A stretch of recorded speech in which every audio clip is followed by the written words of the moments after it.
Telesaúde Bahia, para profissionais de saúde da atenção básica que atuam na Bahia. Boa tarde a todos e todas. Desculpem o pequeno atraso que nós tivemos. O Tiago já disse a vocês o que foi que aconteceu, mas vamos lá. Vamos começar a nossa web palestra falando sobre a interpretação dos exames laboratoriais no diagnóstico das hepatites virais. Então, para começar a falar do diagnóstico, eu vou falar brevemente sobre as hepatites virais, que mais frequentemente acometem o ser humano. Então, nós temos as hepatites A, B, C, D e E. Né? São hepatites causadas por vírus de diversas famílias, né? por 5 distintos vírus. Todos esses 5 vírus que eu citei, eles possuem um tropismo primário pelo fígado, e cada um apresenta características epidemiológicas, clínicas e laboratoriais bem semelhantes, porém com importantes particularidades cada um deles. Então, a maioria dessas hepatites virais, elas vão cursar apenas de forma aguda e ela é assintomática.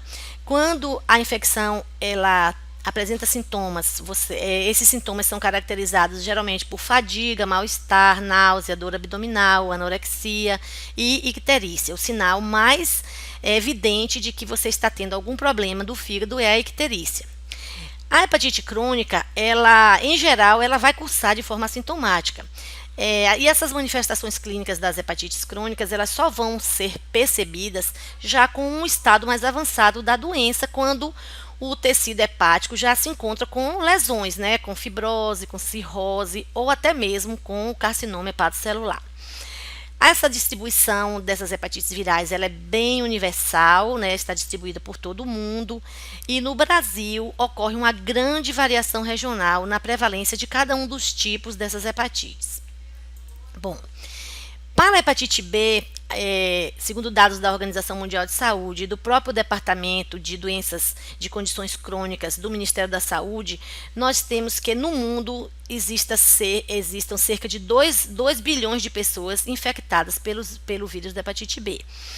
E uma doença que, além de estar bastante disseminada por todo o mundo, é uma doença que ainda mata bastante, né? Então, a Organização Mundial de Saúde também estima que tem cerca de 600 mil óbitos por ano no mundo relacionado ao vírus B. Aqui no Brasil, segundo dados do último boletim epidemiológico do Ministério da Saúde, para a hepatite B, entre 1999 e 2018, existem 233.027 casos confirmados, né? Estou falando dos confirmados, fora aqueles que vocês nem sequer ainda diagnosticaram. Para a hepatite C não é diferente. No mundo, são cerca de 71 milhões de pessoas infectadas pelo vírus C, com cerca de 400 mil óbitos anos relacionados ao vírus C no mundo. E no Brasil também, dados do último boletim epidemiológico, cerca de 359.673 casos foram notificados para hepatite C. Então, dá para vocês perceberem a magnitude, né, da presença desses 2 vírus, principalmente dos 2 mais importantes vírus que causam hepatites virais no homem. Bom, quais são os pactos e as estratégias que o Brasil vem adotando hoje para fazer o enfrentamento, principalmente dessas hepatites virais? Então, o primeiro pacto é que até o Brasil é signatário de um pacto junto à Organização Mundial de Saúde que precisa tratar cerca de 50 mil pacientes por ano até 2024 para tentar eliminar a hepatite C. E para a hepatite B, será preciso também, dentro desse pacto, manter em tratamento aproximadamente 184 mil pessoas. Bastante desafiador, né? Esses 2 pactos. E quais são as estratégias que o Ministério da Saúde, as secretarias estaduais e municipais de saúde e os próprios serviços, né, de saúde do Brasil têm para fazer o enfrentamento dessa epidemia? Primeiramente, diminuindo as barreiras de acesso, né? O acesso ele tem que ser dado à pessoa que tem hepatite em todos os níveis de atenção, desde o momento do diagnóstico ao tratamento e principalmente simplificando os fluxos para que este diagnóstico ocorra oportunamente, para que essas pessoas tenham acesso a se tratar e se curar da hepatite C, né? Hoje em dia você tem um tratamento muito bom, bastante eficiente, e também para você se manter bem sendo tratado pela hepatite B. Bom, E quais são as prioridades do Ministério da Saúde para este ano e para o próximo ano? A principal prioridade é ampliar o diagnóstico e o tratamento das hepatites virais, principalmente com foco na hepatite C, e reduzir a transmissão vertical da hepatite B. Então, essa palestra de hoje vai exatamente colaborar com essas prioridades do município. No momento que a gente aprende, que a gente discute como é que a gente deve fazer de forma correta e facilitada o diagnóstico das hepatites virais, a gente colabora para que o Ministério da Saúde consiga enfrentar e cumprir o pactuado de estar até 2024 tratando esse número de pessoas que eu falei anteriormente e também reduzindo a transmissão vertical da hepatite B. Então vamos lá. Os 5 vírus, que a gente vai falar hoje aqui do diagnóstico é o vírus A, B, C, D e o vírus E. O vírus A e E são vírus de RNA, cuja transmissão é fecal-oral. Eu vou falar bem brevemente sobre eles dois. Eles possuem um período de incubação bastante semelhante. Os dois têm um tempo médio de cerca de 30 a 60 dias. E o período da transmissibilidade geralmente nas primeiras semanas, quando os sintomas começam a acontecer.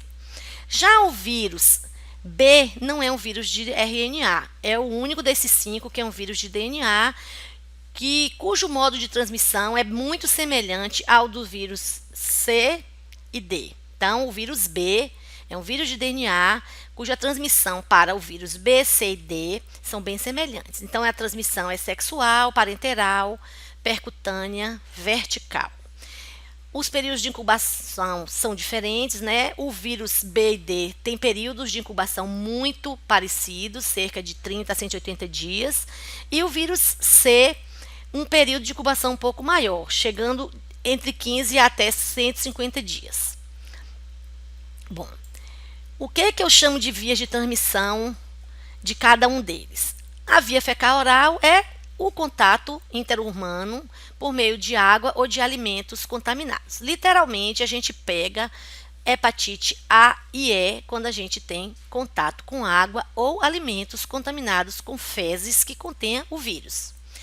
O vírus B a gente pega via parenteral, quando a gente compartilha agulhas, seringas, faz tatuagens com material que não seja descartável, faz piercing com material que não seja descartável, algum procedimento odontológico e também quando a gente faz relações sexuais desprotegidas e, por último, da mãe infectada para o seu filho, chamada transmissão vertical. O vírus C também tem uma via de transmissão bem parecida, mas a gente se concentra também numa das vias importantes de transmissão do vírus C, que é por meio de transfusão de sangue ou de hemoderivados, principalmente para aquelas pessoas que fizeram uso de sangue e hemoderivados antes de 1993, quando os bancos de sangue ainda não testavam as bolsas de sangue a serem transfundidas para este vírus. Também é muito comum a transmissão por meio de uso de drogas injetáveis, tatuagens, através de uso de equipamentos de salão de beleza, principalmente de salão de beleza, como alicates, espátulas, palitos. Então, também existe uma forma de transmissão por essa via. A hepatite D, a forma de transmissão é muitíssimo semelhante à forma de transmissão da hepatite B, via parenteral, compartilhamento de agulhas, seringa, tatuagens e procedimentos odontológicos e também por solução de continuidade através de pele e mucosa que tenha contato com material contaminado por sangue ou secreções. Vamos lá. Como é que eu começo a fazer o diagnóstico das hepatites virais? Então, uma boa avaliação clínica, onde eu preste muita atenção na sintomatologia e na epidemiologia e numa boa avaliação de risco, já me vai fornecer informações bem interessantes para que tipo de exame laboratorial, para que tipo de marcador eu devo priorizar para poder fazer o correto diagnóstico das hepatites virais.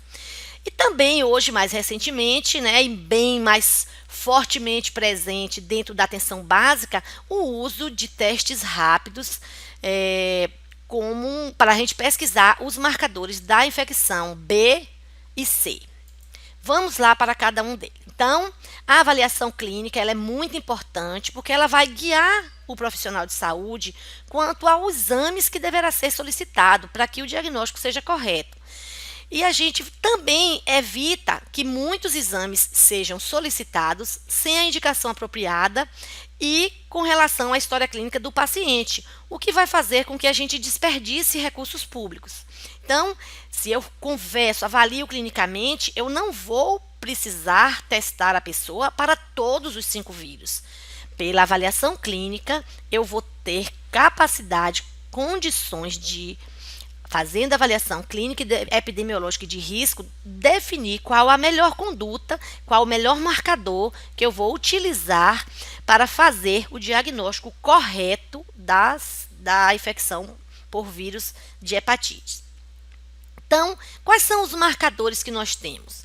Nós temos, para fazer diagnóstico desses 5 vírus, a gente pode fazer por meio de anticorpos, por meio de antígenos, ou até mesmo por meio da própria carga viral, né? A gente vai quantificar os ácidos nucleicos virais.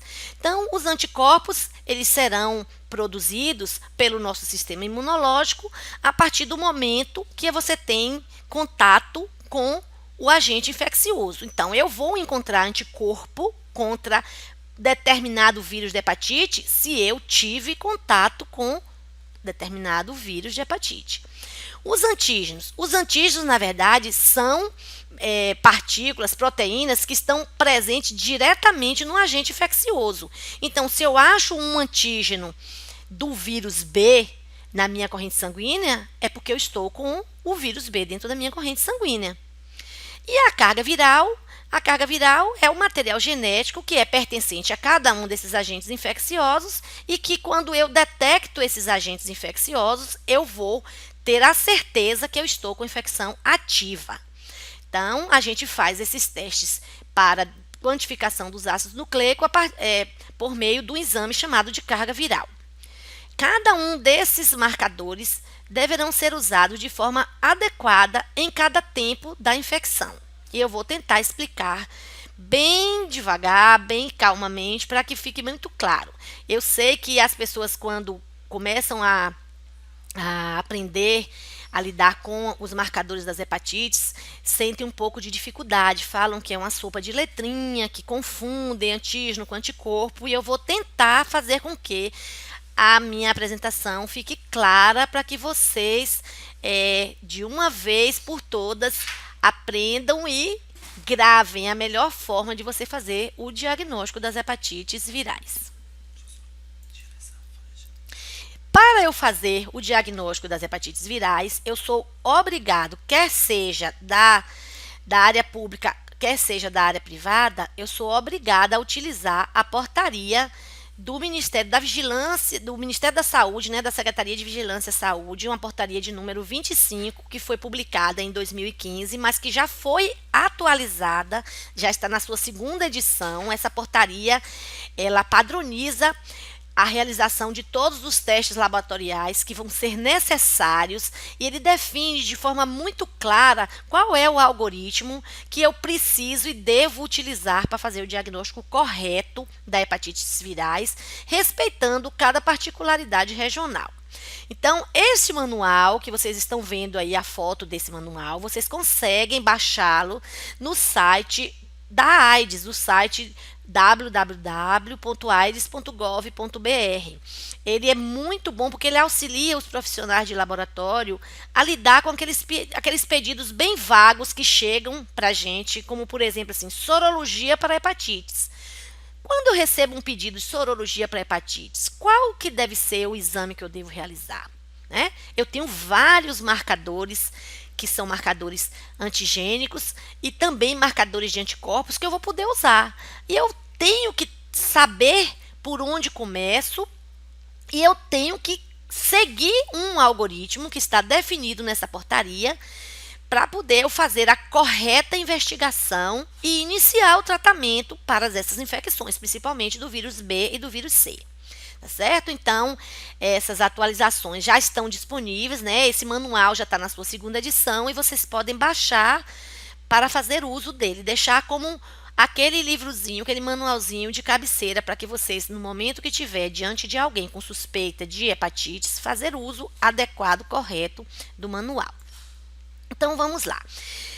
Eu vou falar mais um pouco, vou me debruçar um pouco mais sobre o uso dos testes rápidos, porque eu sei que hoje os testes rápidos estão capilarizados por todo o território nacional. Então, o Ministério da Saúde hoje disponibiliza para os estados e para os municípios o teste rápido para hepatite B e o teste rápido para hepatite C. E ele deve ser utilizado porque eles são rápidos, eles oferecem muitas vantagens pela simplicidade da forma que eu executo e ele propicia, inclusive, o resultado imediato do teste. Então, aqui consta na portaria que eu citei, né, na portaria 25/2015, quais são as situações em que se recomenda o uso de testes rápidos.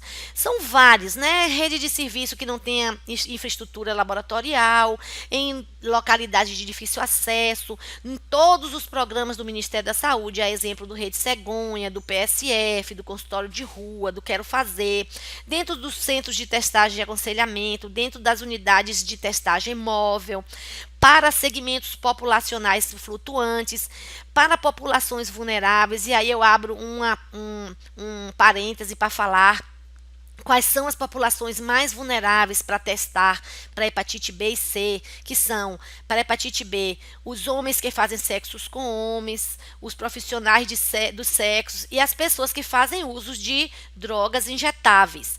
E as pessoas que são privadas de liberdade, além dos indivíduos em situação de rua, indígenas, quilombolas e indivíduos nascidos em áreas endêmicas. Para a hepatite C, todas essas pessoas, mas principalmente indivíduos com idade superior a 45 anos. E também indivíduos que realizaram transfusão, transplante ou compartilharam qualquer tipo de material de injeção e também indivíduos que fizeram hemodiálise. Além disso, tem o uso do teste rápido indicado para comunicante de pessoas que vivem com hepatites, em acidentes biológicos, ocupacionais, em gestantes, todas as gestantes que não foram testadas durante o pré-natal, ou então para aquelas cuja idade gestacional não lhe garanta que ela terá o resultado antes do parto, em todas as parturientes e puérperas que não tenham em nenhum momento do pré-natal sido testado ou que não conheça esse resultado no momento do parto, e também em todo abortamento espontâneo, independente da idade gestacional, tendo em vista que esse abortamento poderá ter sido, inclusive, pela infecção por algum desses vírus. Eu fiz um recorte aqui para afirmar que esse teste rápido ele também pode ser usado pelos laboratórios que realizam pequenas rotinas. Ele é usado dentro do ambiente laboratorial, mas com essa restrição, que não pode ser laboratórios que façam mais de 5 amostras diárias. Laboratórios com mais de 5 amostras diárias, eles não podem nem devem fazer teste rápido. Eles devem fazer o teste convencional, que eu vou falar um pouco mais adiante sobre o fluxo a ser seguido. Também os testes rápidos eles são utilizados para pessoas em situação de violência sexual, e em indivíduos portadores de outras infecções sexualmente transmissíveis, né? Eles podem ter adquirido outras infecções sexualmente transmissíveis e pode, junto com elas, ter adquirido o vírus B ou o vírus C. Bom, e além disso, outras situações definidas pelo Departamento de Doenças e Condições Crônicas do Ministério da Saúde, a exemplo de Fique Sabendo, de testagens em épocas de grandes eventos, como na Copa do Mundo, enfim, em que o Ministério tenha definido que vai ser feitas essas testagens rápidas. Vamos lá. Para que esses testes rápidos sejam distribuídos para todo o Brasil, o Ministério da Saúde só adquire e distribui testes que seja assegurado critérios mínimos de sensibilidade e de especificidades, né? Eu acho que a gente, só relembrando, a especificidade é a capacidade que o teste tem de detectar os verdadeiros negativos, né? E a sensibilidade, os verdadeiros positivos. Portanto, para o Ministério distribuir esses testes, os testes têm que ter, no mínimo, para hepatite B, 99,4% de especificidade e 99,5% de sensibilidade clínica, e para hepatite C, 99,4% de sensibilidade e de especificidade. Portanto, são testes muito seguros de você utilizar. Não tenham receio de fazer a testagem com teste rápido e ficar insegura do resultado que você produziu, desde que você tenha seguido rigorosamente a bula, o que disse a bula do fabricante do determinado teste. Então, isso é uma condição que você não pode prescindir dessa condição. Fazer conforme manda a bula e você vai obter, com certeza, testes bastante seguros, né? Bastante sensíveis e específicos para essas duas patologias. Quais são os fluxogramas que eu vou utilizar no diagnóstico das hepatites virais? Todos esses fluxogramas, eles estão naquele manual que eu falei, no manualzinho que eu falei com vocês, que vocês podem baixar do site da AIDS. Vamos a ele. Então, eu vou começar pelo diagnóstico da hepatite A. O diagnóstico laboratorial da hepatite A, ele é feito pela detecção de anticorpos, principalmente de anticorpo da classe IgM, anticorpo de fase aguda, né? Então, se eu quero saber se alguém está de hepatite A, eu vou solicitar a detecção de anticorpo anti-RAV da classe IgM.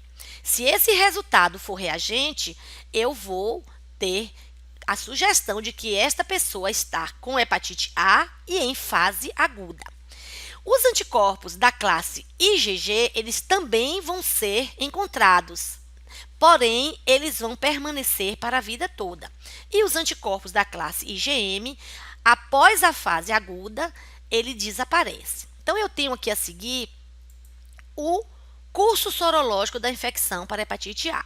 Então, aqui em meses, né, após a exposição, antes de completar um mês que eu me expus ao vírus, cerca de 15 a 30 dias, eu já vou ter a presença da carga viral, do próprio vírus nas fezes, nas minhas fezes. E antes de um mês, eu vou começar a apresentar os sintomas, eu vou começar a ter icterícia e os níveis das minhas transaminases vão estar alterados, principalmente a LT. Mais ou menos, cerca de um mês e pouco, um mês e 10 dias por aí, eu vou começar a produzir anticorpos. Eu vou produzir anticorpos das duas classes. Simultaneamente, eu começo a produzir anticorpos da classe IgM, que assim que os sintomas somem, ele começa a desaparecer da minha corrente sanguínea, e anticorpos da classe IgG, que a gente também chama de anticorpos totais. Estes vão permanecer por toda a vida no meu organismo, mostrando que eu tive contato com o vírus. Então, se eu fizer em qualquer tempo uma sorologia procurando anticorpos da classe IgG para o vírus da hepatite A e este resultado for reagente, ele me mostra que eu tive hepatite A. Da classe IgM, se ele estiver presente, ele me diz que eu estou de hepatite A. Ele está presente na fase aguda, tá certo? E depois ele desaparece. Então, da hepatite A é muito simples fazer o diagnóstico, né? Então, eu tenho esse diagrama de fluxo a ser seguido. Eu vou colher o soro ou plasma da pessoa que eu tenho suspeita de hepatite A, vou realizar o anti-RAV IgM. Se esse resultado for reagente, eu tenho que reportar o resultado como amostra reagente para anti-RAV IgM. Se este resultado for não reagente, eu vou reportar a amostra não reagente para vírus da hepatite A da classe IgM. Tá certo? Então, se esse indivíduo não mais estiver na fase aguda da infecção, eu não vou ter o anti-RAV, IgM reagente. Eu posso até verificar se eu tive, mas aí eu vou ter que lançar mão do anti-RAV e IgG para poder verificar se houve ou não exposição pelo vírus da hepatite A. Então, o diagnóstico da hepatite A é muito simples. São 2 marcadores, um de fase aguda, outro de fase crônica, bem simples de você fazer. Vamos lá. Agora nós vamos passar para o vírus da hepatite B. O vírus da hepatite B, eu vou fazer a explicação de uma forma bem devagar para que fique claro. Mostrando para vocês essa figura, né, chamada de partícula de Dani, ela nos mostra a estrutura interna do vírus da hepatite B. Então, ele é um vírus que possui antígenos, né? Estruturas, proteínas que são do próprio vírus e que são denominados das seguintes letras. Este mais externo aqui, olha, que está na superfície do vírus, eu chamo ele de AGHBS. Por que AGHBS? Antígeno do vírus da hepatite B da superfície. Então, esse é o antígeno de superfície do vírus da hepatite B. Para esse antígeno de superfície do vírus da hepatite B, o meu organismo deverá fabricar um respectivo anticorpo para este vírus quando ele está presente no meu organismo. O anticorpo que o meu organismo vai fabricar vai ser um anti-HBs. Então, para um AG-HBs, o meu organismo fabricará um anti-HBs. Então, o antígeno HBs é do vírus e o anti-HBs é o anticorpo que o meu organismo fabrica quando eu me curo dessa doença, dessa infecção.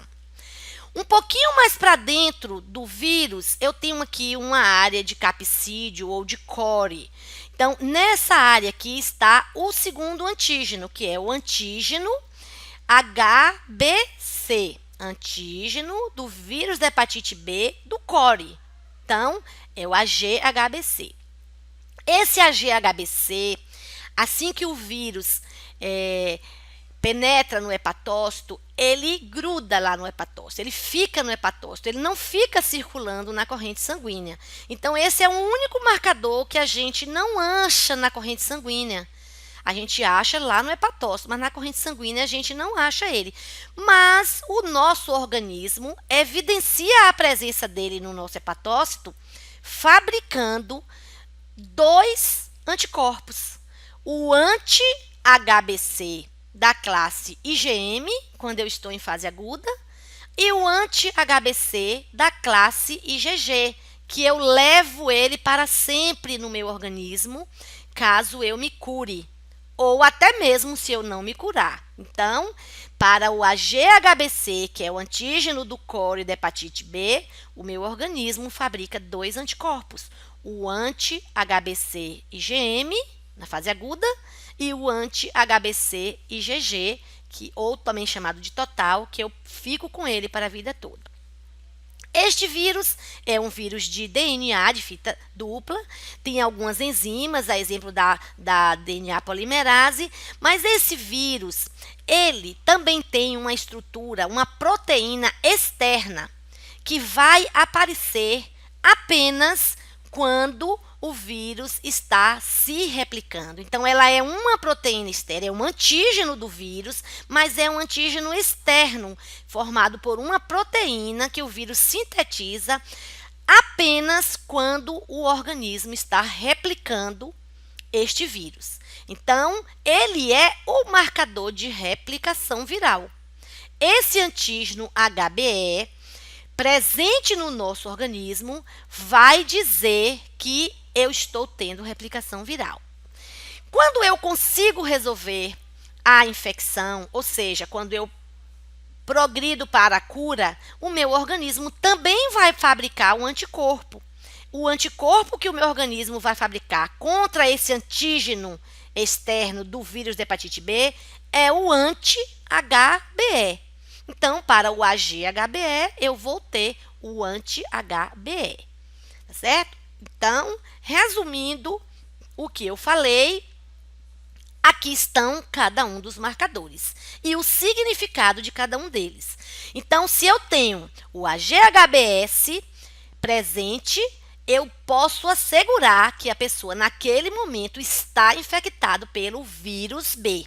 Por quê? Porque esse antígeno é do vírus B e ele é o primeiro marcador a aparecer na fase aguda.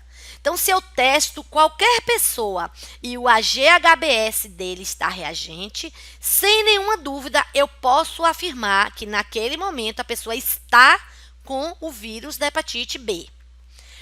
O anti-HBC da classe IgM, ele é um marcador, olha só, IgM é um marcador de infecção recente. E na fase crônica, ele vai apenas aparecer se eu tiver reagudização da infecção. Se eu não tiver, se eu me curar da infecção aguda, ele desaparece, eu não vou mais ter ele. O anti-HBC da classe IgG, esse aqui, ele vai me dizer que eu tive contato com o vírus, né? Mesmo que eu não tenha mais o AG-HBS reagente, eu vou permanecer com esse anti-HBC da classe IgG reagente, provando que eu tive um contato com este vírus. Se eu me curei, eu vou ter ele, e se eu também não me curar e ficar na condição de crônico, eu também vou ter esse marcador. O anti-HBC total é a soma desses dois anti-HBC, o anti-HBC-M e o anti-HBC-X. Né? Então, às vezes a gente pede o anti-HBC total e ele vem reagente. Aí eu vou ter que destrinchar qual das duas frações ele está reagente ou se estão reagentes para as duas frações. Então, eu posso fazer o pedido ou de anti-HBC-M e anti-HBC-G ou de anti-HBC total, que vem os dois juntos. Mas depois, se eu tiver interesse de saber se eu estou em fase aguda ou em fase crônica, eu vou ter que solicitar em separado o marcador anti-HBC IgM para poder eu ter a certeza se ali eu estou numa fase aguda ou crônica.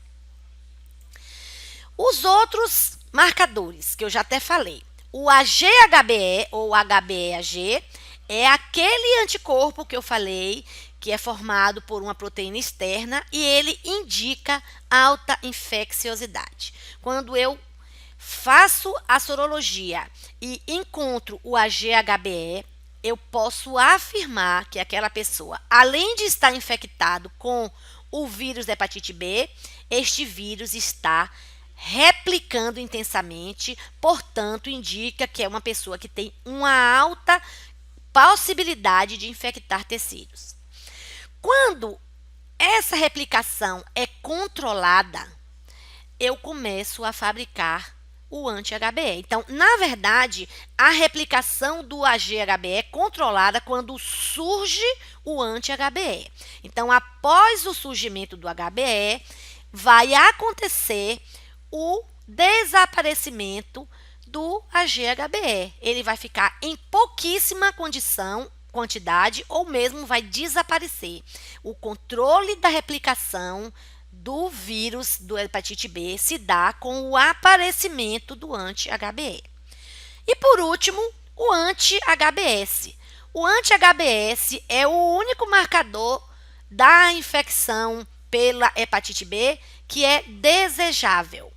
Quanto mais eu tiver, melhor. Então, o anti-HBS é o anticorpo que eu fabrico quando eu consigo me curar da infecção.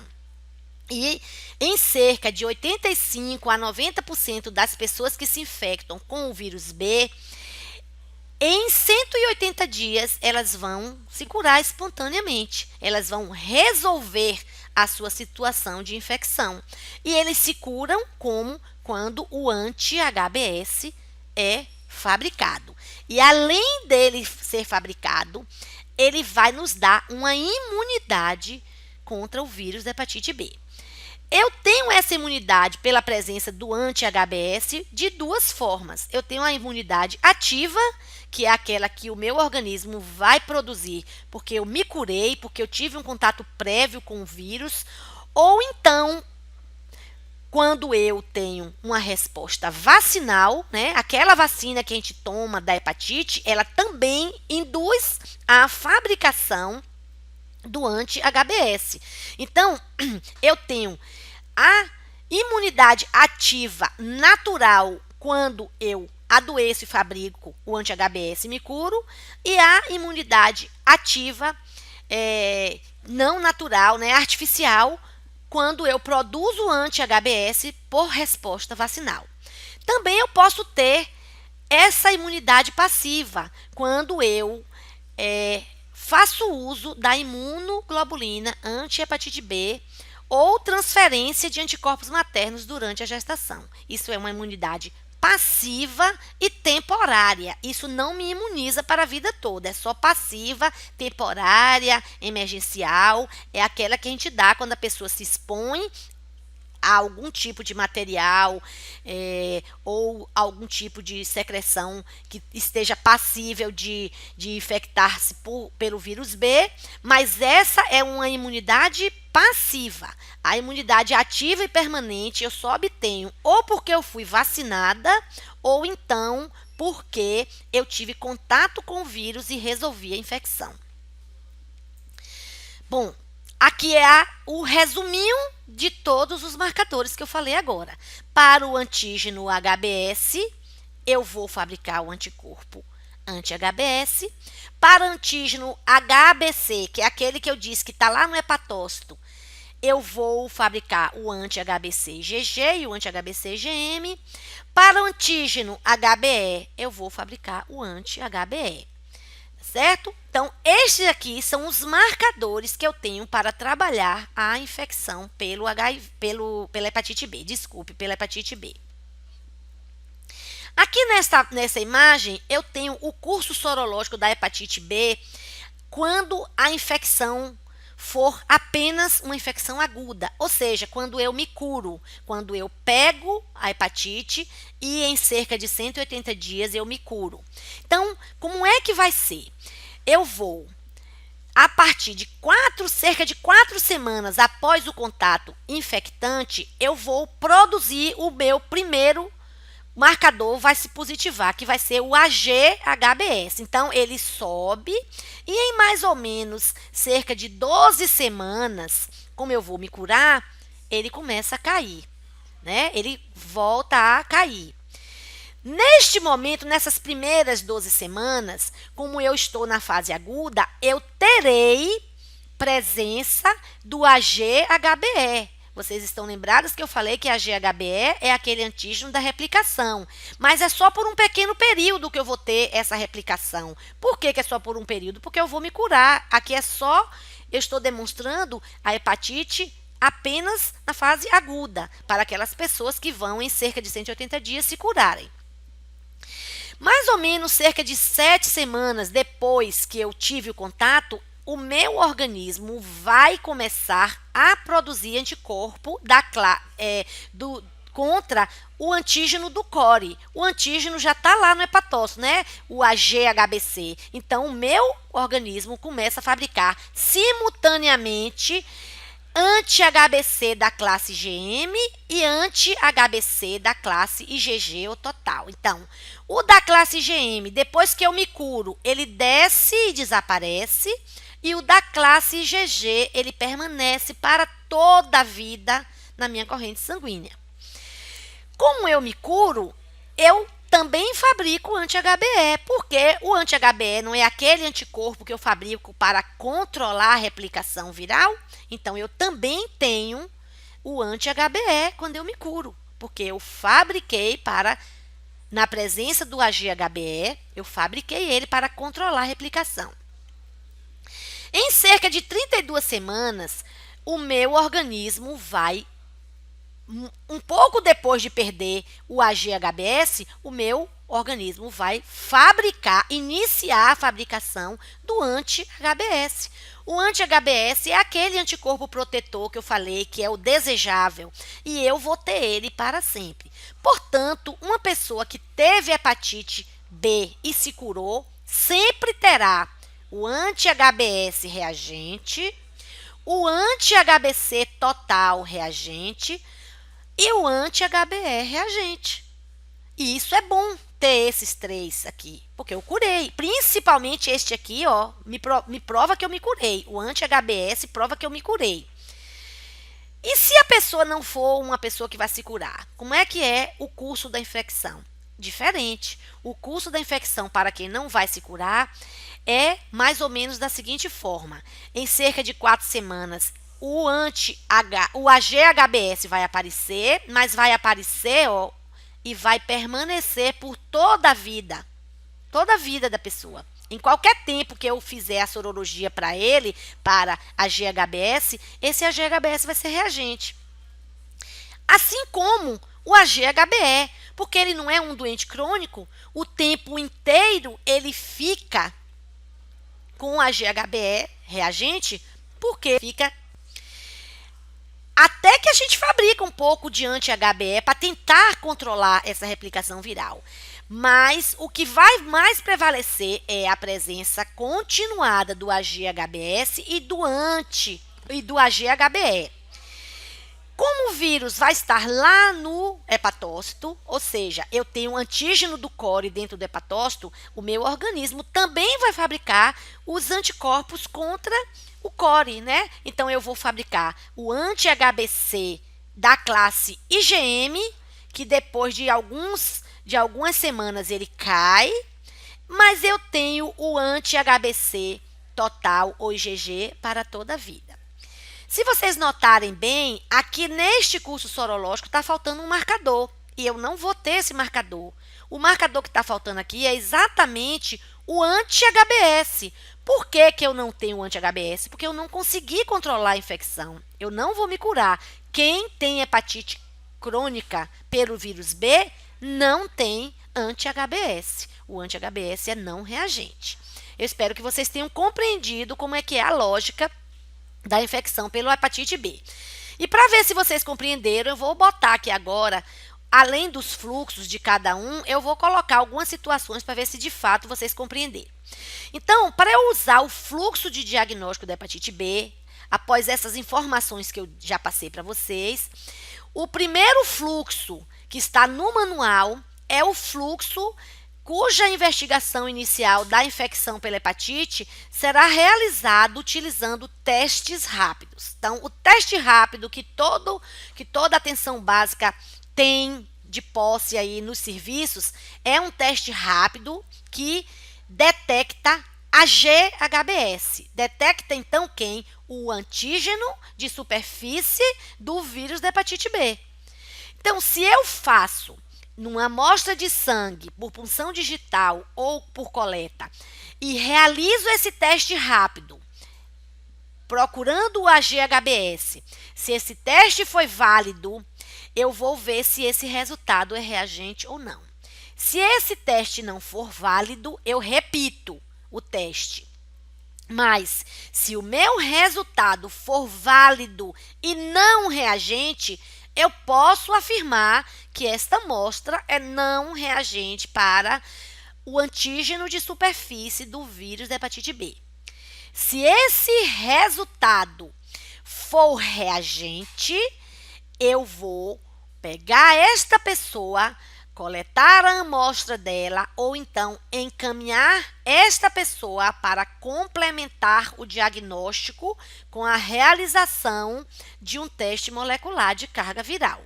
Então, o teste rápido, quando ele é feito na atenção básica e ele dá não reagente, ele é um teste de diagnóstico.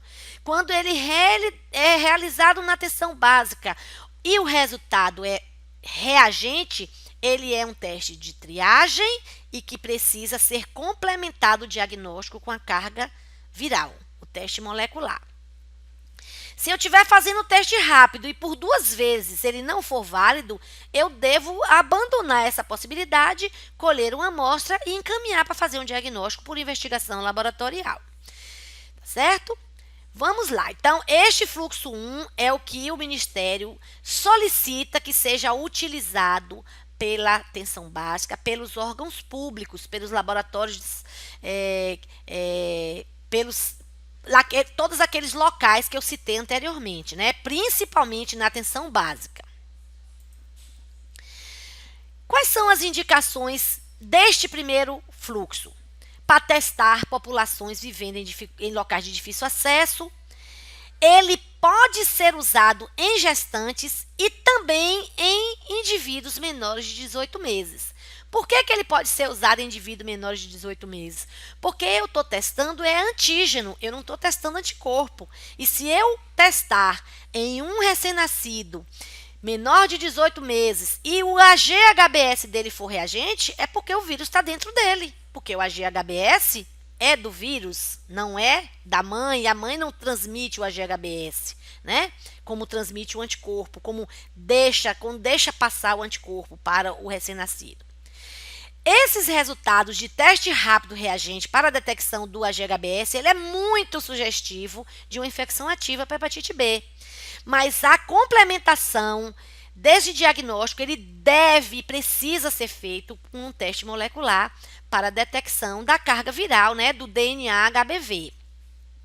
De você fazer este teste e ele for não reagente e você continuar com a suspeita de que essa pessoa esteja com hepatite B, você deve orientar e coletar uma nova amostra após 30 dias para poder repetir este fluxograma número 1. Este teste rápido, ele pode não ser capaz de detectar casos de hepatite B oculta. A hepatite B oculta, eu vou falar um pouquinho adiante para vocês como é que a gente faz o diagnóstico de hepatite B oculta. Mas é muito raro acontecer hepatite B oculta. Então, ela ocorre na população em geral apenas cerca de 2,7% da população geral. Um pouquinho mais em pessoas que usam droga injetável, cerca de 12%, e em pessoas que têm co-infecção com outras hepatites, principalmente com a hepatite C, aí sim pode ser que aconteça essa hepatite oculta, ou seja, que eu esteja com hepatite B e que o resultado não apareça. A mesma coisa nos hemodializados. Mas na população em geral, que é geralmente quem a gente testa, na população em geral, a hepatite B oculta ocorre muito poucas vezes. Tá certo? Então, a gente pode dizer que este resultado é sugestivo de uma infecção ativa pela hepatite B, quando ela ocorre, e quando ela não ocorre é que aquela suspeita só poderá ser confirmada se daí a 30 dias você fizer novamente e a pessoa de fato não tiver resultado reagente. Bom, como é que eu expresso esses resultados dos laudos? Dentro daquele manual tem todas as orientações, inclusive do que tem que ser escrito no laudo. O laudo da amostra não reagente tem que sair com essa frase: amostra não reagente para o antígeno de superfície do vírus da hepatite B. Tá? O laudo, minha gente, ele tem que ser emitido segundo as normas da Anvisa. Na Anvisa tem um RDC de número 302 que ela define o que tem que conter no laudo. Então, tem que ter o nome do paciente, a idade, a unidade que fez o exame, a data da coleta do exame, o profissional responsável pela execução do exame, enfim. Quando vocês vão fazer uma visita a essa RDC, vocês vão ver tudo que precisa conter nesse laudo. Mas essas informações que eu li aqui são informações que precisam estar no laudo. Tá certo? Inclusive aquela ressalva de, se persistir a suspeita, fazer uma nova coleta após 30 dias para a realização de um novo exame.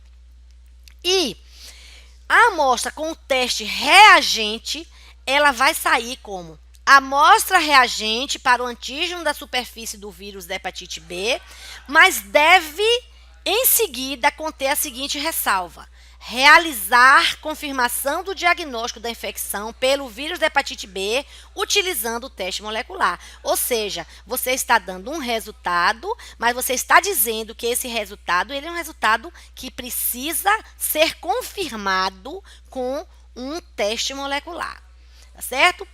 E além disso, todas as informações que devem conter no laudo, vocês podem olhar no próprio manual, inclusive qual foi o método que você utilizou, se foi a imunocromatografia, né? Como por exemplo o método que a gente utiliza por teste rápido, a imunocromatografia. Se for feito por laboratório, qual é o cutoff, né? Qual é o corte, o ponto de corte, para você definir como reagente, não reagente. Enfim, todas essas orientações estão no manual e precisam estar no laudo. O fluxo número 2. Este fluxo aqui é o fluxo que deve ser utilizado pelo laboratório que faz o teste AG-HBS em equipamentos no ambiente de laboratório. Dentro do laboratório, este fluxo deve ser feito da seguinte maneira. Eu vou colher a amostra de sangue, soroplasma, vou realizar o teste AG-HBS pela metodologia que eu quiser, por ELISA, por quimiluminescência, por eletroquimiluminescência, pela técnica que eu tiver disponível no meu laboratório e vou ver que resultado foi que deu. Se esse resultado for não reagente, eu vou laudar o resultado como amostra não reagente para a GHBS.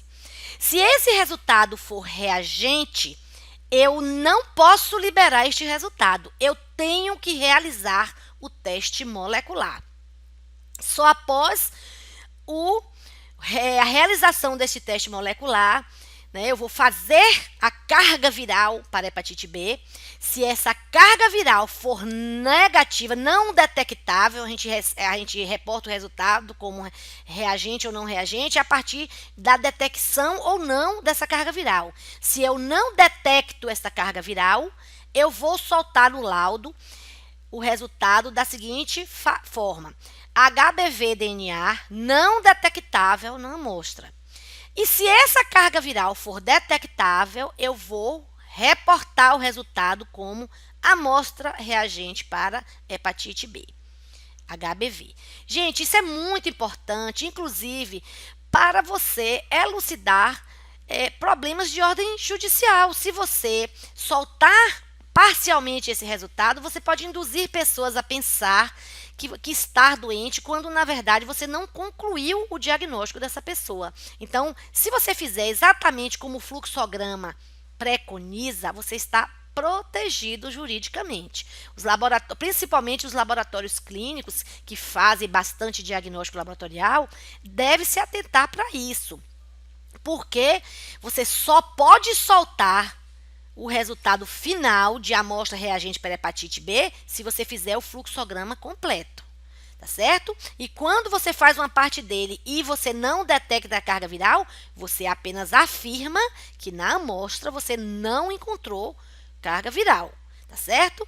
É assim que tem que ser reportado o fluxograma 2. Aqui está indicado o uso do fluxograma 2, né? Ele é indicado para ambiente laboratorial quando você tiver na sua mão uma solicitação para sorologia de hepatite B, ou então diagnóstico de hepatite B, ou até mesmo sorologia de hepatite apenas. Este é um fluxograma que também pode ser usado em menores de 18 meses. Por quê? Porque mesmo menos de 18 meses, se eu tiver infectado pelo vírus B, tanto eu vou ter a presença do AG-HBS, quanto eu vou ter carga viral, tá certo? Quando o resultado for reagente, evidentemente que fica sugerido que ali está presente uma infecção ativa pelo hepatite B. Por que tem uma infecção ativa? Porque eu tenho a presença do AG-HBS, provando que o vírus está dentro de mim, e também tenho detecção de partículas de DNA do vírus B. Então, é muito sugestivo de que eu esteja com infecção ativa. No caso de resultados não reagentes no primeiro teste, ou então discordante entre o primeiro e o segundo teste, se eu permanecer com a suspeita de uma infecção, eu devo sugerir que seja coletado uma nova amostra após 30 dias para que seja repetido o fluxograma. Aqui também vale aquela mesma consideração que eu fiz sobre a hepatite B oculta. Exatamente a mesma consideração que eu fiz. Adiante eu vou dizer a vocês como é que a gente faz o diagnóstico da hepatite B oculta. Como é que eu vou expressar os resultados usando o fluxograma 2? Da mesma forma, está lá no manual do diagnóstico. A amostra que tem resultado não reagente vai sair como amostra não reagente para o antígeno de superfície do vírus da hepatite B e também deve conter a ressalva do caso de em se mantendo a suspeita da infecção pelo HIV, a necessidade de você coletar após 30 dias uma nova amostra para você repetir esse teste. Se a amostra for com resultado reagente no imunoensaio para a GHBS, você lauda soltando dois resultados. O primeiro é dizendo que a amostra é reagente para o antígeno de superfície do vírus B e adiante o que você achou da sua execução de carga viral. Se você fez a carga viral e foi indetectável, você completa no laudo dizendo que foi HBV-DNA não detectado na amostra. Com a ressalva de que se permanecer a suspeita, você deve coletar dentro de cerca de 30 dias uma nova amostra e repetir o mesmo fluxograma. E se a carga viral for detectada, aí sim você finaliza o laudo como amostra com HBV-DNA detectável. E deve colocar uma ressalva, que a presença do AGHBS e da carga viral DNA nesta amostra é indicativa de infecção ativa pelo vírus da hepatite B. Isso tudo aqui está descrito no manual técnico, que vocês podem consultar, copiar, montar os seus laudos. Se alguns dos serviços tiverem dificuldade, pode entrar em contato com as bases, ou até mesmo que com a DVEP, que a gente tenta dar orientações de como elaborar um laudo adequado para você emitir os seus resultados. Mas essas explicações estão muito detalhadas no manual de diagnóstico. Bom, e o fluxo 3? O fluxo 3 ele também é muito usado por laboratório que não tem carga viral disponível, tá? Ou que prefira utilizar, antes da carga viral, o teste anti-HBC total. Então, como é que eu faço esse diagnóstico utilizando o AGHBS associado ao anti-HBC? Então, eu vou colher a amostra de soro, sangue, soro ou plasma, vou realizar o teste AGHBS. Se esse resultado for não reagente, eu libero o laudo como amostra não reagente para AGHBS. Se esse resultado for reagente, imediatamente eu tenho que realizar o anti-HBC total. O anti-HBC total, minha gente, ele está presente nas pessoas que estão com o vírus. Lembra que eu falei que o anti-HBC é um marcador que é fabricado quando o AGHBS está no hepatócito? Então, se eu tenho um AGHBS reagente, eu faço o anti-HBC total e ele está reagente, eu vou soltar o meu laudo como amostra reagente para hepatite B. Caso o anti-HBC total não esteja reagente, aí eu vou ter uma discordância entre o AGHBS e o anti-HBC. Essa discordância aqui de testes me obriga a prosseguir a investigação e realizar um teste molecular, que vai ser quem vai definir a infecção ou não. Se o meu teste molecular for detectável, eu vou soltar o meu resultado como amostra reagente para a hepatite B.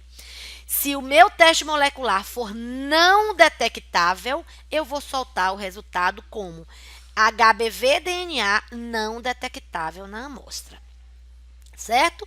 Então, as indicações de uso das infecções pelo vírus da hepatite B está também descrita, né, no manualzinho no fluxo 3 do manual.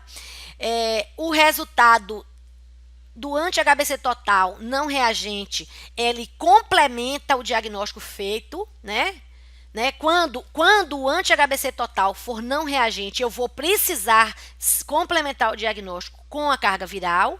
No caso de resultados não reagente e discordante, eu terei que fazer o teste de carga viral e permanecendo essa discordância, essa suspeita de infecção, eu terei que repetir todo o fluxo em 30 dias. Este fluxo, ele não pode ser usado em menores de 18 meses. Por quê? Porque menores de 18 meses ainda têm anticorpo materno. Então, eu não posso usar o anti-HBC total para testar em amostras de menores de 18 meses. Então, os laudos, da mesma forma que eu descrevi, exatamente igual, eu vou passar um pouco rápido isso aqui, mas é da mesma forma que está expresso no laudo do fluxo 2, eu terei que fazer expressar o mesmo resultado. Bom, vamos lá, ver se todo mundo entendeu o que eu expliquei. Se eu pego uma pessoa que tem o AG-HBS não reagente, com anti-HBC total não reagente e o anti-HBS não reagente, o que vocês acham desses 3 resultados? Quem é essa pessoa? O que essa pessoa tem ou não tem? Se eu não tenho AG-HBS, se eu não tenho um anti-HBC total e se eu não tenho um anti-HBS, essa pessoa, minha gente, é uma pessoa suscetível, é uma pessoa que nem tem e nem teve qualquer contato com o vírus B. Portanto, essa pessoa deve ser vacinada contra a hepatite B, segundo normas do Programa Nacional de Imunização. E eu queria fazer uma ressalva aqui, a pedido da própria DIVEP. Não é necessário a solicitação de anti-HBS para ter acesso à vacinação. A vacinação hoje ela é universal, você pode chegar e fazer as suas doses de vacina contra a hepatite B sem necessariamente ter que apresentar resultado de anti-HBS. Parece que tem uma informação equivocada de que alguns serviços só têm vacinado pessoas se essas pessoas apresentarem resultado de anti-HBS. Então, fica esse alerta aí que a vacinação é para ser feita em pessoas que não têm nem tiveram contato com o vírus, independente de resultado de anti-HBS. Segunda situação, se eu tenho o AG-HBS não reagente com anti-HBC total não reagente ou reagente e o anti-HBS reagente, quem é essa pessoa? Essa pessoa é alguém que está imune. Está imune porque tem o anti-HBS, quer seja porque foi vacinado, portanto não tem o anti-HBC total, quer seja porque teve a doença e, portanto, tem o anti-HBC total reagente. Então, esta pessoa é uma pessoa imune. Tem anti-HBS significa que está imune. Quando a pessoa tem o AG-HBS reagente, o anti-HBC IgM reagente, o anti-HBC total reagente e o anti-HBS não reagente, aqui nessa situação, dá para olhar que eu estou na fase aguda da doença. Por quê? Porque eu tenho, olha, os marcadores de fase aguda estão todos aqui presentes e eu ainda não tenho anti-HBS. Concordam? Então, eu estou com infecção aguda. E se eu tiver alguém que seja AG-HBS reagente, anti-HBC IgM não reagente, anti-HBC total reagente e não tenha o anti-HBS, essa pessoa aqui, infelizmente, é uma pessoa que tem infecção crônica. Ela pegou o vírus e ela permanece com ela não conseguiu eliminar o vírus, não conseguiu fabricar o anti-HBS. Portanto, essa é uma pessoa que tem infecção crônica. Vamos lá. Por último, essa daqui. Se a pessoa tem o AG-HBS não reagente, com anti-HBC, IgM também não reagente e apenas com anti-HBC total reagente, que pessoa é essa? Aqui é de você ficar pensando, que pessoa é essa? Porque não tem mais o AG-HBS, não tem o M, só tem o G e não fabricou o S. Essa pessoa aqui, minha gente, ou ainda está em janela, porque desapareceu o AG-HBS, mas ainda não fabricou o anti-HBS, ou é um falso positivo do anti-HBC, ou é uma infecção passada, que tem baixos títulos de anti-HBS, ou então é um vírus mutante. Para eu fazer diagnóstico de hepatite B oculta, eu tenho que, nos casos de hepatite B oculta ou de cepas virais com mutação, o teste rápido e o diagnóstico laboratorial para detecção de AGHBS pode não ser capaz de detectar essa infecção. E eu só vou conseguir fazer a detecção de hepatite B oculta fazendo carga viral de alta sensibilidade, com capacidade para detectar poucas moléculas da carga viral, detecção de menos de 100 unidades de carga viral para confirmação diagnóstica. Então, eu só consigo diagnosticar hepatite oculta dessa forma. Vamos agora para a hepatite C. Acabou a hepatite B, a sopa de letrinha. A hepatite C é bem facilzinho para a gente poder fazer o diagnóstico bem rápido. Então, eu tenho 3 marcadores da hepatite C. Sim, tenho 3. A gente pensava que só tinha um, né? O anti-HCV. Mas eu tenho o anti-HCV, que é o anticorpo que eu fabrico contra o antígeno do vírus C. Tem o AGHCV-C, que é o antígeno do core da hepatite viral C. E tem a carga viral, que é o HCV-RNA. Então, esses 3 marcadores aqui servem para diagnosticar e monitorar a infecção. Mas qual é o que eu efetivamente uso e quando é que eu devo testar? Primeiramente, quem e quando deve testar para hepatite C? Eu devo testar a cada 3 meses todas as pessoas que estão em PrEP.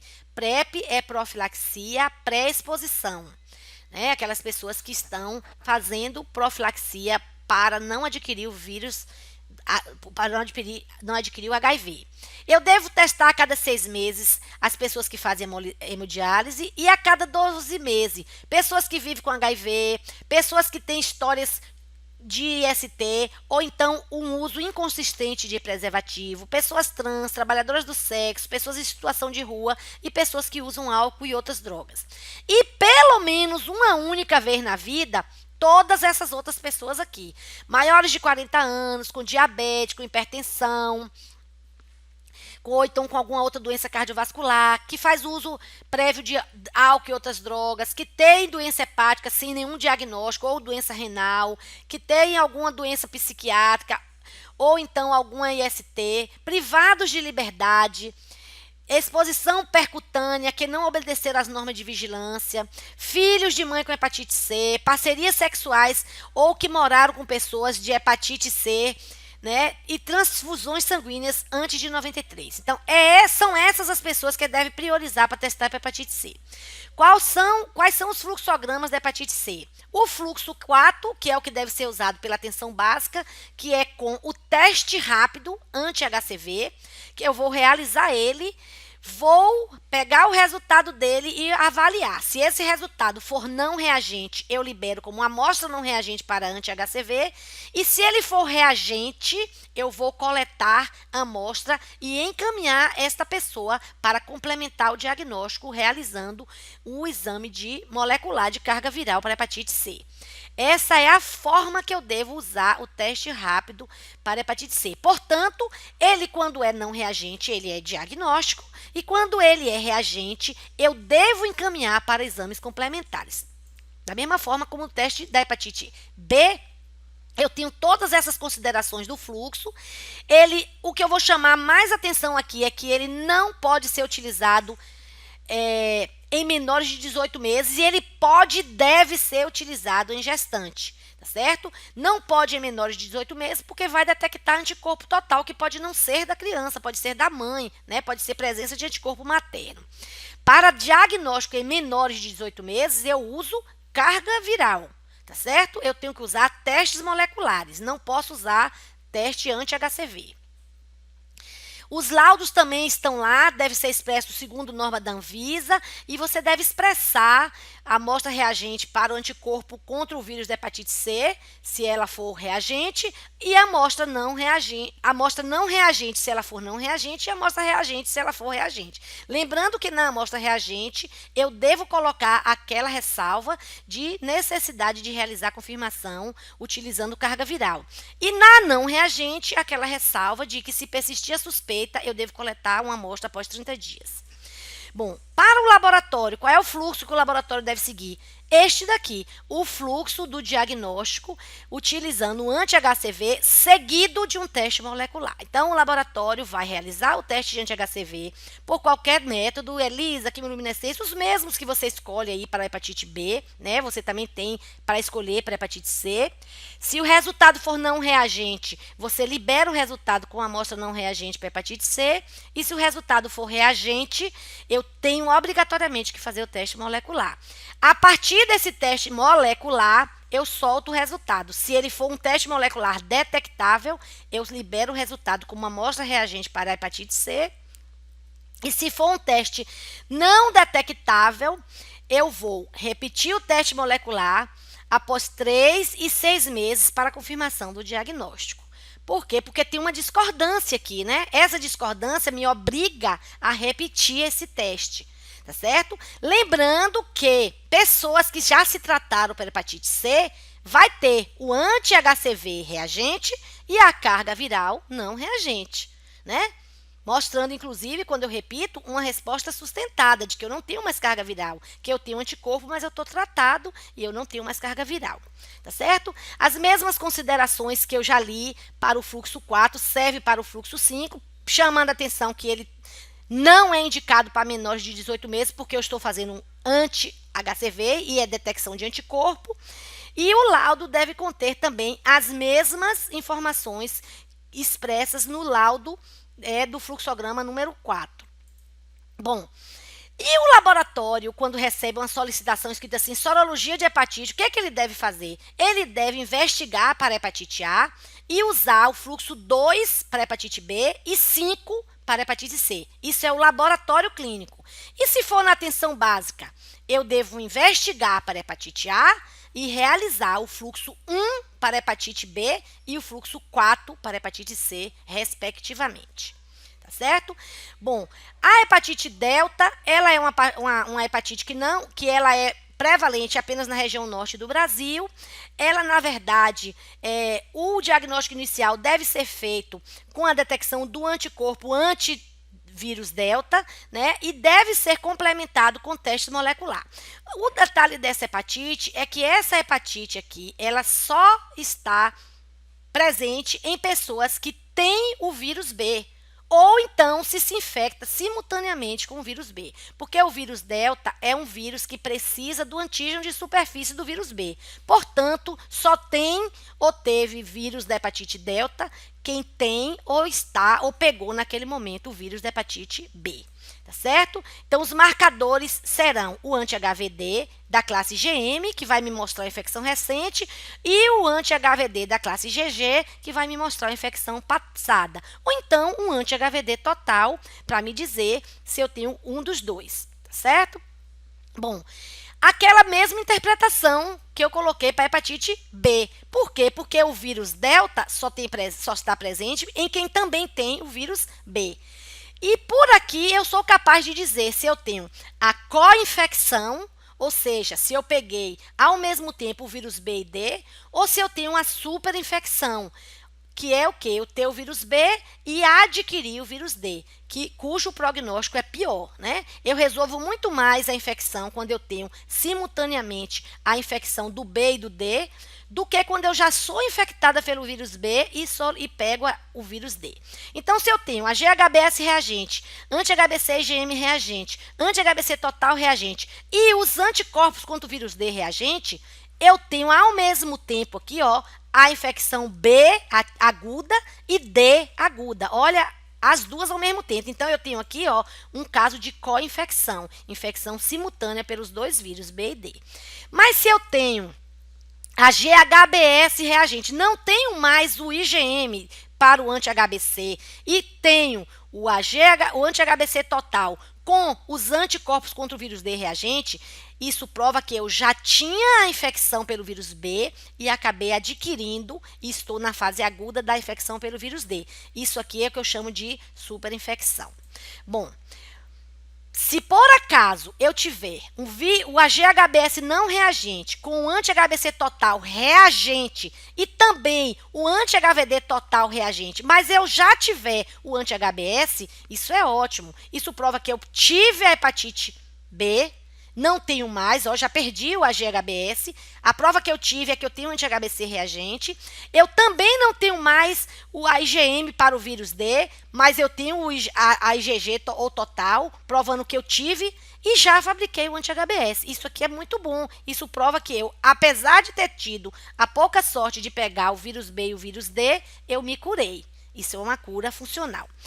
Para terminar, o vírus da hepatite E. Esse vírus pouco circula aqui no Brasil, mas os marcadores para infecção são anticorpos da classe IgM, IgG ou total. Então, eu tenho o anticorpo contra os vírus da hepatite E, eu chamo de anti-Rev IgM, ou o anticorpo da classe IgG para hepatite E. Esses dois marcadores, para eu fazer a infecção ativa ou recente, eu faço solicitando o anticorpo da classe IgM para hepatite E, certo? Esses anticorpos, eles são encontrados, o da classe IgM na fase aguda, infecção recente, e o da classe IgG, ele persiste por longo tempo, pode ficar até 14 anos presente na pessoa. Para fazer esse diagnóstico, eu preciso mandar amostras para laboratórios de referências em hepatites virais do Ministério da Saúde. Eu não tenho esse diagnóstico na rede pública, a não ser em laboratórios de referência que o próprio Ministério indica. Essa forma de hepatite era muito pouco comum aqui no Brasil e é muito comum na Ásia, África e principalmente na Índia. Tá? Bom, esse quadrinho eu vou passar rapidamente, ele está sistematizado lá no manual, vocês podem olhar o que fazer para quando vocês receberem esse tipo de solicitação. Mas foi o que eu já falei, é um resumo. Se eu tivesse situações especiais de suspeita de hepatite C aguda, ou seja, eu ainda não tenho anti-HCV reagente, eu vou realizar um teste molecular. Se eu tiver uma suspeita de hepatite delta, eu vou precisar fazer o anticorpo antidelta.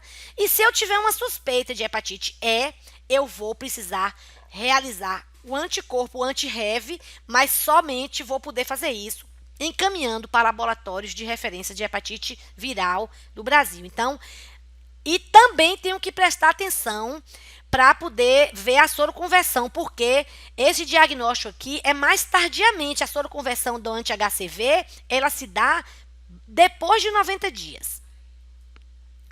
Bom, para o diagnóstico da transmissão vertical, como é que eu diagnostico em crianças filhas de mãe com vírus B? Eu vou colher o sangue do bebê, da criança, para ver se ela adquiriu hepatite B, vou realizar o teste de AG-HBS. Se o resultado for não reagente, essa amostra é não reagente para AG-HBS, e se essa amostra for reagente, eu vou fazer o teste molecular. Sendo detectável o teste molecular, esse bebê está infectado, então a amostra dele é reagente para HBV, e se não for, eu vou liberar como HBV DNA não detectado na amostra. Quando é que eu tenho que fazer? E para hepatite C? Para hepatite C, para fazer o diagnóstico da transmissão vertical da hepatite C, eu vou precisar fazer carga viral. E fazer essa carga viral no segmento dessas crianças que foram nascidas de mães que tinham hepatite C reagente. Para eu dizer que essa criança está infectada, eu preciso fazer a carga viral. Se os dois resultados das cargas virais forem negativos, eu afasto a infecção de hepatite C em criança. E as crianças que estão com dois resultados com carga viral detectável, elas serão consideradas infectadas para hepatite C e só poderão ser tratadas a partir de 3 anos de idade. Quando e quais exames eu devo realizar nessas crianças? Então, para hepatite C, antes de 18 meses, eu só posso fazer diagnóstico por carga viral, e são 2 testes. O primeiro teste eu faço a partir de 3 meses, e o segundo teste eu faço do 6º ao 11º mês. Se eu detectar nas 2 testagens carga viral, eu notifico o caso, confirmo o caso, e essa criança precisa, a partir do 3º ano, ser tratada. E após 18 meses, se eu não tiver tido a chance de fazer a carga viral, após 18 meses eu vou fazer o diagnóstico convencional. Aí sim eu posso usar o anti-HCV. Se o anti-HCV dela for reagente, eu vou fazer carga viral. Se a carga viral for positiva, eu vou notificar o caso. Então, nós já estamos concluindo nossa web. Eu sugiro que vocês consultem, além do manual técnico, vocês consultem os PCDTs, tanto de hepatite C quanto de hepatite B, e também o PCDT de transmissão vertical. Todas essas informações que eu passei hoje aqui foram tiradas desses materiais do Ministério da Saúde, tá? Lembrando vocês que existe uma lista nacional de notificação compulsória de doenças e agravos e que nós somos obrigados a notificar. Então, antes de concluir sobre esse diagnóstico, além de agradecer, eu queria lembrar a todos vocês essa necessidade e essa obrigatoriedade de notificar todos os casos diagnosticados de hepatites virais no SINAM. Tá certo? Aqui estão todas as referências que eu utilizei. Eu queria agradecer e estou disponível aqui para responder. Muito obrigada pela atenção. Estou disponível aqui para responder se porventura tiver alguma pergunta a ser feita.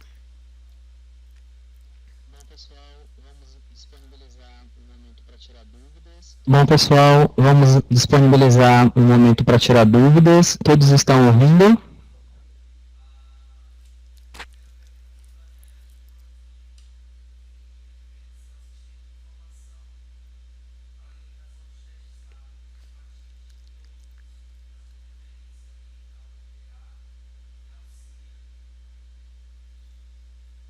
Eu não escutei, Tiago.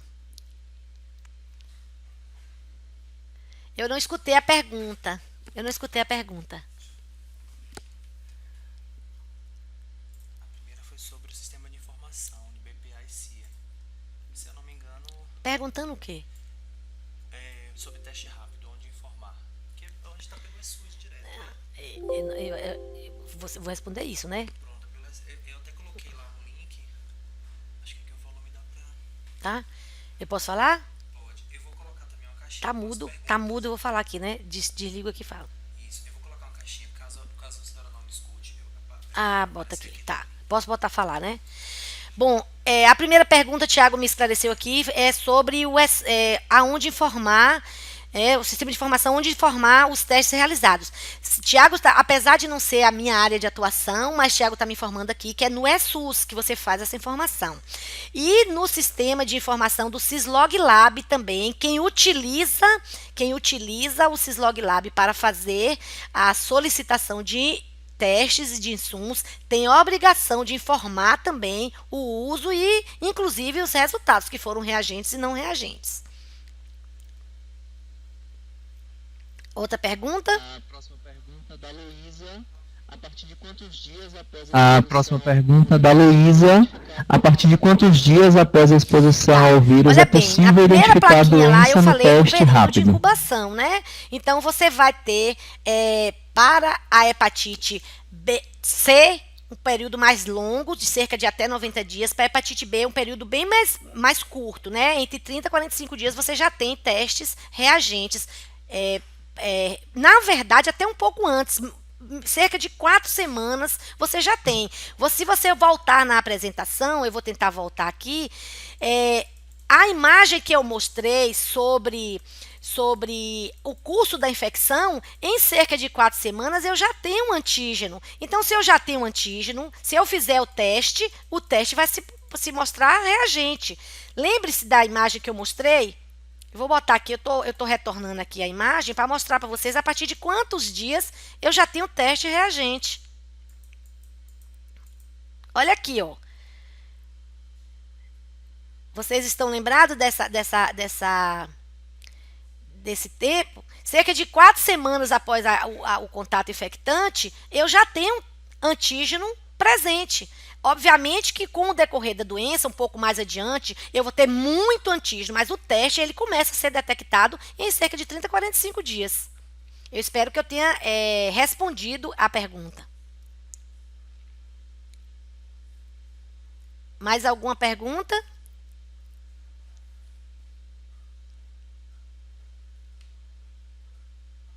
Aqui tem uma pergunta. A vacina contra a hepatite ativa o antígeno no exame sorológico? Não, de forma alguma. A vacina contra a hepatite não ativa o antígeno de forma nenhuma. A vacina vai fabricar anticorpo contra o antígeno. Não ativa o antígeno de forma alguma. Da vacina, ela é feita por engenharia genética, ela não ativa antígeno. Ela ativa o sistema imunológico a fabricar anticorpo contra o antígeno. A próxima pergunta aqui ao lado. A próxima pergunta aqui ao lado. HG, HBC, IgI, Não, de IgG é o forma mesmo que HGHBC anti-HBC é e IgG? antígeno do core da hepatite B. Onde está o HGHBC? Apenas dentro dos hepatócitos. Eu nem consigo dosar ele na corrente sanguínea. Ele nem é marcador de corrente sanguínea. Anti-HBC é o anticorpo que eu fabrico contra esse antígeno que está lá no hepatócito. São coisas diferentes. O que mais? Como é feito o controle vacinal? Tem um valor mínimo para o teste? Eu não entendi. Eu não sei se você está querendo saber qual é o valor de referência para o anti-HBS. Os laboratórios, varia de laboratório para laboratório. A maioria indica que se você tem acima de 10 unidades, você está imunizado. Espero que tenha sido essa a sua dúvida. Mais alguma pergunta?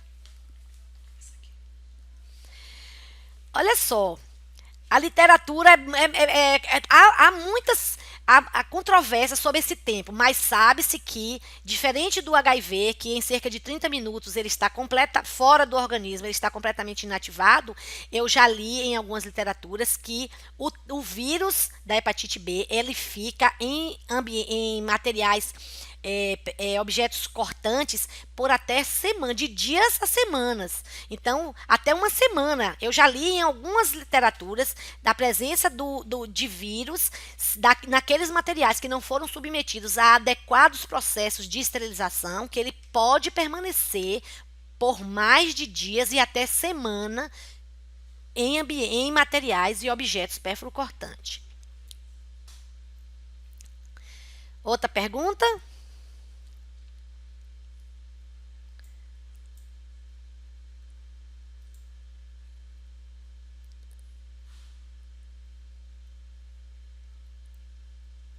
Aqui, olha. Após a cura da infecção, o AG-HBS continua reagente por toda a vida? Não, minha gente. O AG-HBS é de quem? O AG é do vírus. Depois que eu me curo, o vírus desaparece de mim. O AG-HBS é o antígeno de superfície do vírus B. Tá, Patrícia? Patrícia Marques perguntou aqui. Então, Patrícia, a cura, quando você se cura da hepatite B, quem fica permanentemente em você é o anticorpo, é o anti-HBS. Tá certo? Deixa eu ver essa daqui. Anti-HBC IgG reagente. AG-HBS reagente. Anti-HBC IgM não reagente em gestante no primeiro trimestre. É infecção aguda? Aguda não. Se fosse aguda, o anti-HBCM estaria reagente. Esta pessoa aqui que você está me descrevendo é alguém que pegou e continua com hepatite B. Olha aqui, o AG-HBS reagente, ela está doente. E quem prova que ela pegou e tem é o anti-HBC G que está presente nela. Ela apenas perdeu o M, ela já passou da fase aguda, mas ela está em infecção crônica. Em pessoas com doença autoimune, pode ocorrer falso positivo ou falso negativo em testes rápidos. Na verdade, a gente tem uma especial atenção a todas as pessoas que têm doença autoimune no que diz respeito às sorologias, né? Parece que os epítopos dos antígenos e dos anticorpos que fazem a ligação antígeno-anticorpo no momento do teste são parecidos com os anticorpos que são produzidos nas doenças autoimunes. E algumas vezes isso faz com que os testes podem parecer falso positivo ou falso negativo. Mas, assim, a gente não tem tido não tem sido referido nesses testes rápidos que nós estamos utilizando a presença de resultados falsos, negativos ou positivos. Apesar de eu ter dito que a gente tem na população em geral cerca de 2,7% de possibilidade de testes falso positivos. E sobre marcador de replicação viral, gostaria de saber mais. Eu disse a vocês que o marcador de replicação viral é o AGHBE, que é aquele antígeno externo, né? Então, se eu tenho um AGHBE, eu estou replicando. Eu estou com o vírus, estou com infecção ativa e replicando. Tá certo? É isso que é a presença do marcador de replicação viral. Quando eu consigo fabricar o anti-HBE, eu consigo controlar a replicação viral.